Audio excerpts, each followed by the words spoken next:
Hello everyone, कैसे हैं आप सभी। तो आज हम लोग मिडवाइफरी का जो है क्लास 8 शुरू करने वाले हैं और क्लास 7 तक जो है वो अपलोड हो चुका है। आप लोग प्लेलिस्ट से जाकर देख सकते हैं या फिर डिस्क्रिप्शन में लिंक है, वहां से भी आप लोग बस एक क्लिक में ही आप लोग देख सकते हैं।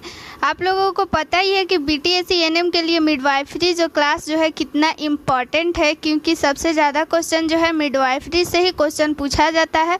मिडवाइफरी से क्वेश्चन जो है वो टेक्निकल और नॉन टेक्निकल दोनों में आते हैं, इसीलिए ये बहुत ही इम्पोर्टेंट है।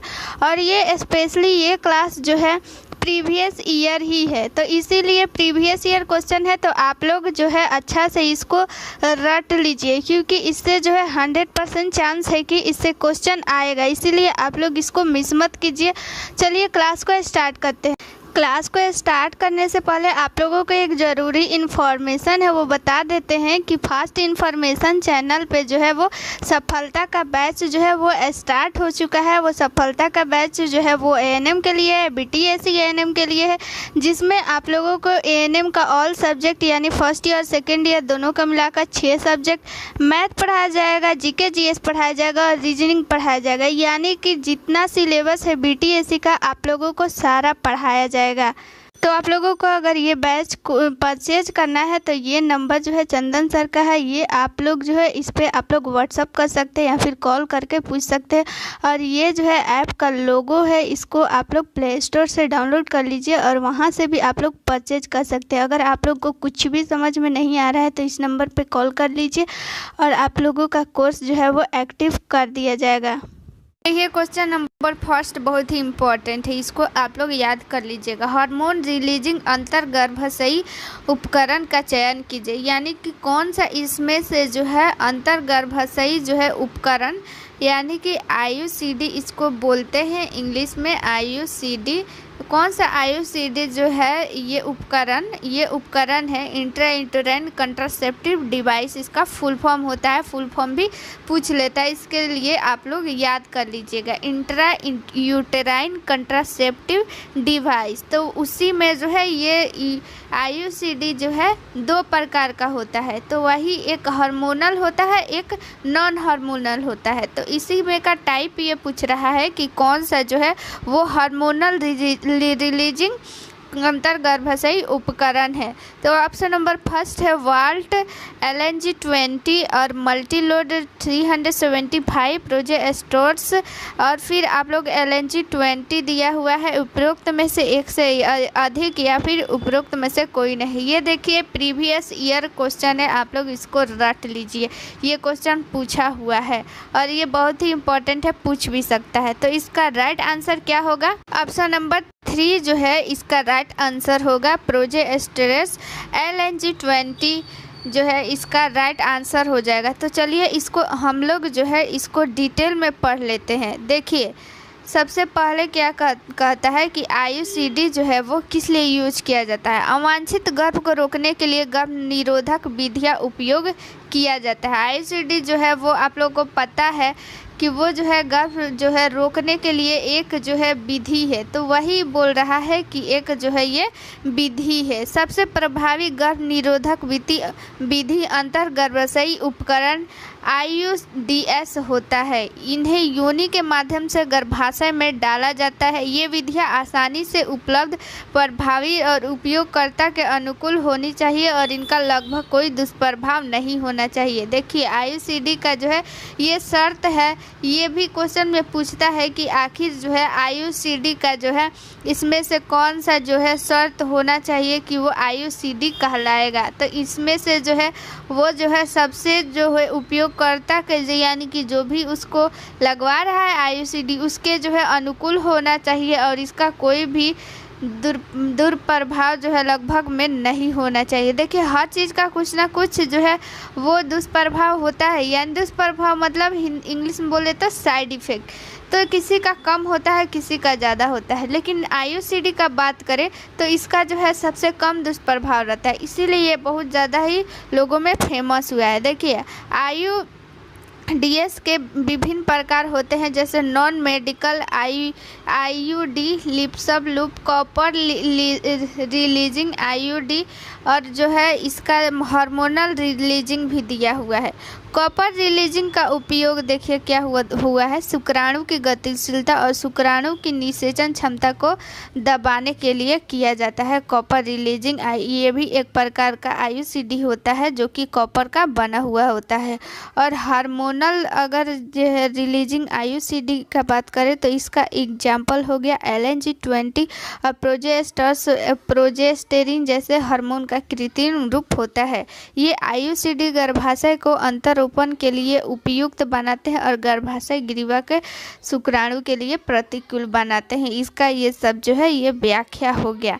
और बात करते हैं कि उसमें जो है वाल्ट दिया हुआ था, तो वाल्ट क्या है, एक प्रकार का ये भी जितना इसमें ऑप्शन दिया हुआ है सब जो है इसमें ऑप्शन देखिए यहाँ पे वाल्ट दिया है, मल्टीलोड दिया है और प्रोजेस्टर, ये सब जो है ये अंतर्गर्भाशयी उपकरण ही है, लेकिन इसको छोड़कर सब जो है नॉन हार्मोनल रिलीजिंग लेकिन ये जो है हार्मोनल है। ठीक है, अगला क्वेश्चन पढ़ते हैं। 2 नंबर क्वेश्चन क्या कहता है, इसमें आप लोगों को जो है वो देखिए इसमें बताया गया है ट्यूबेक्टोमी और वैसेक्टोमी। इसमें तो आप लोगों को पता होगा कि ट्यूबेक्टोमी और वैसेक्टोमी क्या है, तो अगर नहीं पता होगा तो डिटेल में ये PDF आप लोगों को दे देंगे, ये आप लोग पढ़ लीजिएगा, टेलीग्राम पे आप लोगों को मिल जाएगा। अगर बात करें कि जो है ट्यूबेक्टोमी क्या होता है, तो ट्यूबेक्टोमी और वैसेक्टोमी क्या होता है, देखिए ट्यूबेक्टोमी जो है वो फीमेल में होता है बंध्याकरण, और वैसेक्टोमी जो है वो मेल में होता है बंध्याकरण।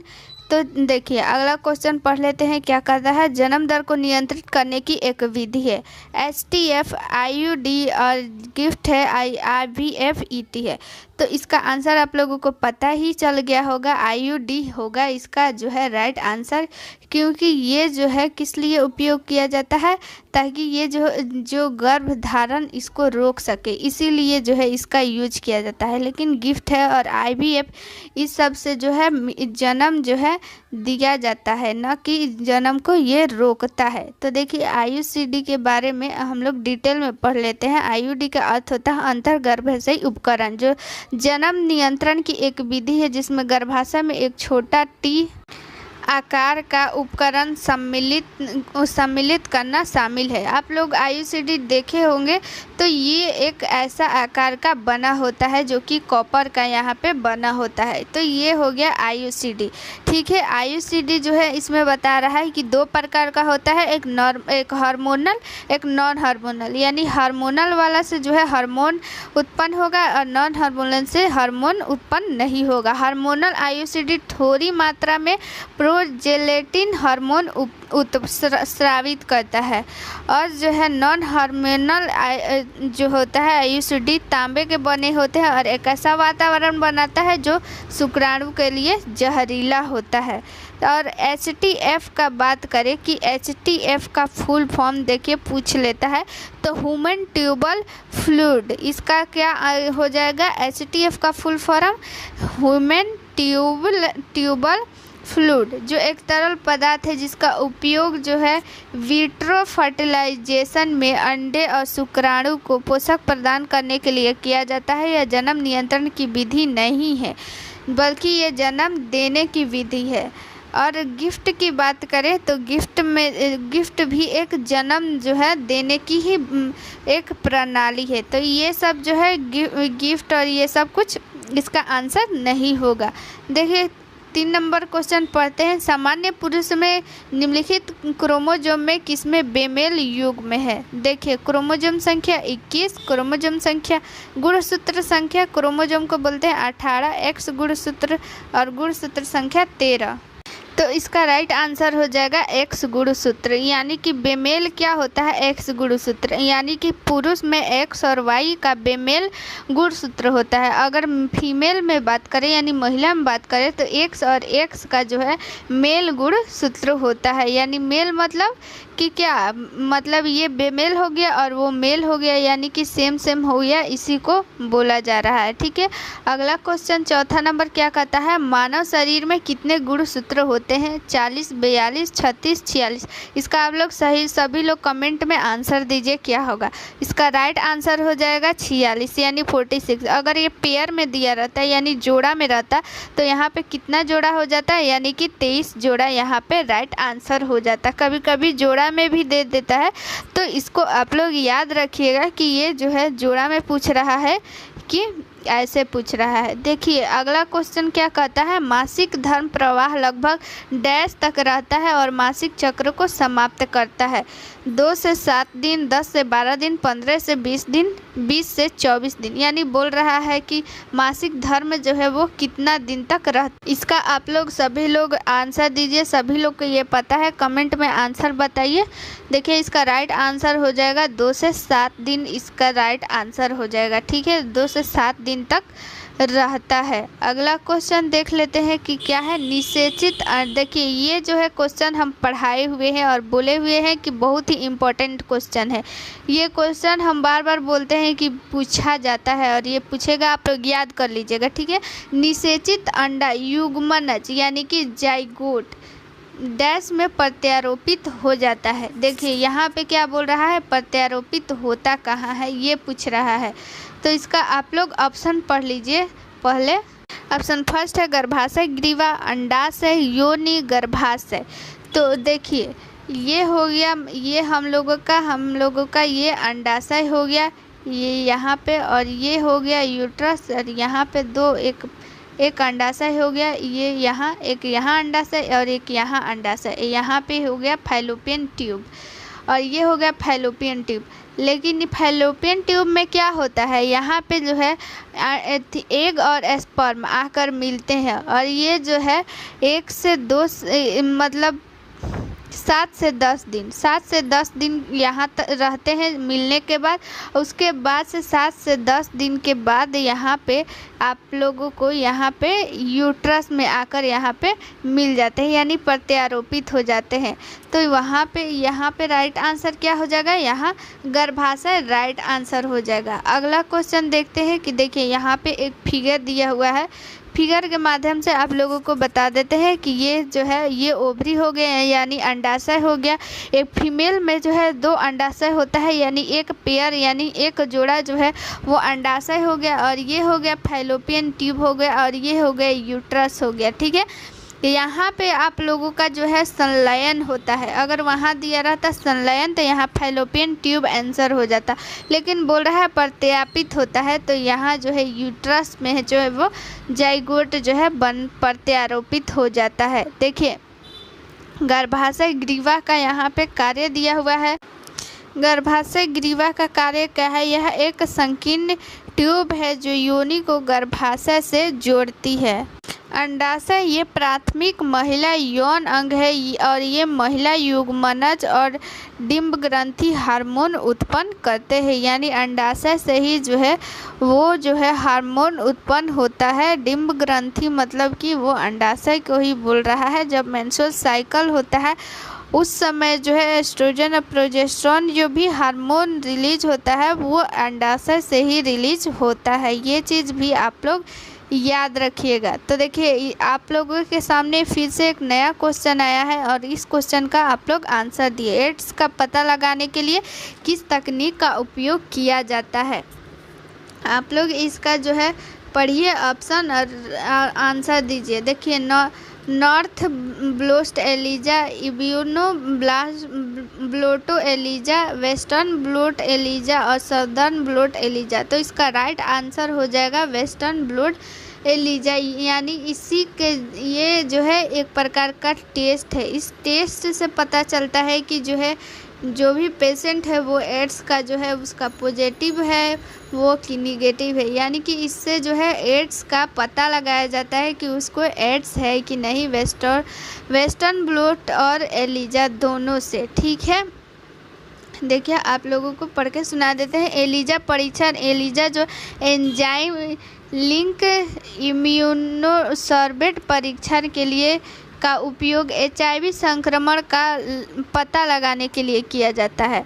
यदि एलिजा परीक्षण सकारात्मक हो तो निदान की पुष्टि के लिए आमतौर पर वेस्टर्न ब्लोट परीक्षण का किया जाता है। यानी सबसे पहले एलिजा टेस्ट किया जाता है। एलिजा टेस्ट में अगर वो पॉजिटिव आ जाता है तब वेस्टर्न ब्लॉट परीक्षण किया जाता है। HIV एक वायरस है जो एड्स का कारण बनता है। यानी अगर आप लोगों से पूछ दे क्वेश्चन कि एड्स जो है किस वायरस से होता है तो वो HIV से बनता है। और HIV का फुल फॉर्म आप लोगों को पता है तो कमेंट बॉक्स में बताइए, नहीं तो हम ही बता देते हैं, ह्यूमन इम्यूनो डिफिशियंसी वायरस। ठीक है, इसका यही फुल फॉर्म होता है। देखिए यहाँ पे आप लोगों को एक जो है एडिशनल इन्फॉर्मेशन बताते हैं, ये चीज़ आप लोग याद रखिएगा। ये क्वेश्चन एग्जाम में पूछता है कि जो है HIV संक्रमण जो है किन किन तरीक़ों से फैल सकता है या फिर नहीं फैल सकता है, और ऑप्शन दे देगा 4, उसमें से आप लोगों को टिक लगाना रहेगा कि कौन सा जो है आंसर सही है। देखिए, पहले से ही संक्रमित व्यक्ति के साथ असुरक्षित यौन संपर्क से फैल सकता है। यानी कि जो पहले से एड्स जिसको हुआ है और उससे जो है यौन संपर्क बनाने से फैल सकता है। संक्रमित व्यक्ति द्वारा उपयोग किए जाने वाली सुइयों का पुनः उपयोग, यानी कि जो एड्स है उसका मान लीजिए कोई भी ब्लड सैंपल लिया गया या फिर उसको इंजेक्शन दिया जाएगा, फिर उसी जो है इंजेक्शन का दूसरे अगर जो है जिसको एड्स नहीं हुआ है उसमें यूज किया जाएगा तो उसको जिसको नहीं हुआ है उसको भी एड्स फैल जाएगा। देखिए, बीजांडाशय के माध्यम से एक संक्रमित माँ से बच्चे को, देखिए जब माँ को अगर एड्स हुआ है तो माँ से जो है बच्चे में एड्स फैल सकता है। एक संक्रमित व्यक्ति से रक्त आदान से, यानी कि जब किसी को भी एड्स हुआ है, अगर उसको एड्स हुआ है और वो अपना ब्लड जो है वो डोनेट करता है किसी को जिसको जो है एड्स नहीं हुआ है, तो वो उसके ब्लड के माध्यम से जिसको एड्स नहीं हुआ है उसको भी फैल सकता है। इसीलिए जब भी जो ब्लड डोनेट करता है उसका ये सारा जांच जो है वो किया जाता है। देखिए क्या कहता है, MTP यानी medical termination of pregnancy. MTP का आप लोग फुल फॉर्म याद कर लीजिएगा। ये MTP का फुल फॉर्म बहुत ही इम्पॉर्टेंट है, मेडिकल टर्मिनेशन ऑफ प्रेगनेंसी। ये चीज़ आप लोग याद कर लीजिएगा। MTP अधिनियम 1971 के अनुसार मेडिकल टर्मिनेशन ऑफ प्रेगनेंसी को गर्भावस्था के कितने सप्ताह तक सुरक्षित माना जाता है? 8 सप्ताह, 12 सप्ताह, 18 सप्ताह, 16 सप्ताह। तो इसका राइट आंसर हो जाएगा 12 सप्ताह तक जो है वो सुरक्षित माना जाता है। देखिए इसका जो है इसका डिफिनीशन जो है पढ़ के हम सुना देते हैं। MTP से पूर्ण अवधि से पहले गर्भावस्था के जानबूझकर या स्वैच्छिक समाप्ति के रूप में परिभाषित किया जाता है। यानी कि गर्भावस्था जो है अगर जो है 12 सप्ताह, मान लीजिए कोई लेडी प्रेग्नेंट है तो और उसका जो है 12 सप्ताह से अगर वो कम अगर उसका हुआ है अभी ड्यूरेशन, तो उसके पहले जो है वो अपने मन से जो है उसको अबॉर्शन करा लेती है, उसी को हो हम लोग क्या बोलेंगे, MTP। MTP को भारत सरकार ने दुरुपयोग से बचाने के लिए सख्त शर्तों के तहत 1971 में वैध किया था। देखिए जो है 12 सप्ताह के अंदर अगर आप लोग MTP करा लेते हैं तो ये भारत में वैध है, लेकिन उसका जो है कुछ शर्त है। उसका शर्त क्या है? सहवास या बलात्कार के दौरान उपयोग किए जाने वाले गर्भ निरोधक की विफलता। जब गर्भावस्था जारी रहती है तो माँ या भ्रूण या दोनों के लिए हानिकारक या घातक होती है। देखिए ये जो है कब ये वैध माना जाएगा? बलात्कार के केस में, या फिर मान लीजिए कि कोई गर्भ निरोधक जो है वो यूज कर रही है लेडी, फिर भी अगर गर्भ जो है वो ठहर जाता है तो इस स्थिति में वो जो है MTP करा सकती है।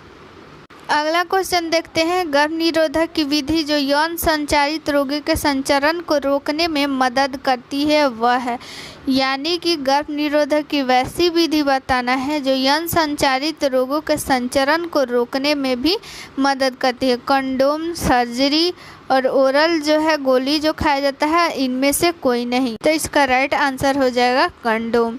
ये जो है यौन संचारित रोगों को भी फैलने से रोकता है। अगला क्वेश्चन देखते हैं कि गर्भनाल में कितनी धमनियां होती है? तो ये जो है आप लोगों को पिछले वीडियो में हम बताए थे कि इम्पोर्टेंट है, आप लोग याद कर लीजिएगा। और ये क्वेश्चन पूछा हुआ क्वेश्चन है कि गर्भनाल में कितनी धमनियाँ होती हैं। धमनियाँ मतलब इसको इंग्लिश में क्या बोलते हैं, आर्टरी बोलते हैं, ठीक है। तो देखिए 3, 1, 2 और 4। तो देखिए गर्भनाल की बात करें यानी कि अम्बिलिकल कॉर्ड। अम्बिलिकल कॉर्ड किस में होता है, गर्भनाल किस में होता है, प्लेसेंटा में। प्लेसेंटा में जो है वो गर्भनाल होता है और उसी के माध्यम से भ्रूण जो है वो माँ से कनेक्ट रहता है। तो इसमें जो है 2 आर्टरी होता है और 1 वेन होता है, 1 वेन होता है, ठीक है। आर्टरी मतलब 2 धमनी और 1 सीरा होता है। देखिए इसमें जो है गर्भनाल के बारे में दिया हुआ है कि गर्भावस्था के दौरान एक लचीली ट्यूब जैसी संरचना होती है जो भ्रूण को मां से जोड़ती है। गर्भनाल बच्चे को पोषक तत्व पहुंचाती है और बच्चों के अपशिष्ट उत्पादों को भी वहन करती है। गर्भनाल 2 धमनी और 1 सीरा से बनी होती है। धमनियाँ शुद्ध रक्त को हृदय से शरीर के अन्य भागों में ले जाती है। नसें अशुद्ध रक्त को हृदय तक ले जाती है। अगर एडिशनल फैक्ट की बात करें तो इसमें रक्त के बारे में दिया हुआ है कि मानव में रक्त की कुल मात्रा कितनी होती है, भार का 7%।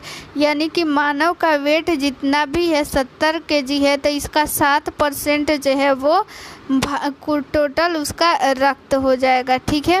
और अगला क्या बोलता है, रक्त संयोजी ऊतक है और रक्त कणिकाओं, प्लाज्मा और प्लेटलेट से बना होता है। रक्त एक तरल संयोजी ऊतक है और ये जो है क्षारीय होता है और क्योंकि इसका pH मान जो है 7.4 होता है इसलिए इसको जो है क्षारीय अवस्था में रखा जाता है। 7 से अगर ज़्यादा हो गया तो वो क्षारीय कहलाएगा और अगर 7 से कम रहेगा तो वो अम्लीय कहलाता है। अगर 7 रहे pH मान तो वो जो है उदासीन कहलाता है। इसीलिए रक्त का जो है pH मान 7.4 है तो इसीलिए ये क्षारीय हो जाएगा। तो चलिए मिलते हैं नेक्स्ट वीडियो में। थैंक यू, जय हिंद।